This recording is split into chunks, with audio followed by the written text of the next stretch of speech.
Hey guys, welcome back to my channel Purni collections. ఈ రోజు అయితే మంగళగిరి శారీస్లో బ్యూటిఫుల్ కలర్ కాంబినేషన్ అయితే తీసుకొచ్చానండి.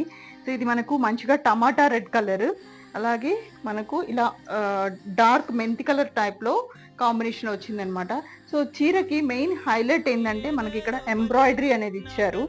ఓకే, సో మంచిగా మిషన్ ఎంబ్రాయిడరీ ఎంత క్లాసీ లుక్ ఉందో, అలాగే మనకు ఆల్ ఓవర్ ద శారీ మనకి ఇలా చెక్స్ అనేటివి వచ్చేసి, ఈ చెక్స్ లో కూడా మనకు అక్కడక్కడ ఇలా మిషన్ ఎంబ్రాయిడరీ ఫ్లవర్స్ అనేటివి ఇచ్చారండి. సో కలర్ కాంబినేషన్ అయితే చాలా బాగుంది. ఓకేనా, సో మనకు పళ్ళు అలాగే బ్లౌజ్ రెండు కూడా మంచి కలర్ కాంబినేషన్. సో మీరు చూసారంటే ఇది వచ్చేసి పళ్ళు, అలాగే ఇది వచ్చేసి మనకు బ్లౌజ్ పీస్ అండి. సో బ్లౌజ్ కూడా మనకు ఎంబ్రాయిడరీ వర్క్ అనేది ఇచ్చారు. సో మనకు హ్యాండ్స్కి వస్తుంది. సో ఇందులో కలర్స్ అనేటివి అవైలబుల్గా ఉన్నాయి. సో మీరు బుక్ చేసుకోవాలి అంటే స్క్రీన్ పైన కనిపిస్తున్న నెంబర్ని అయితే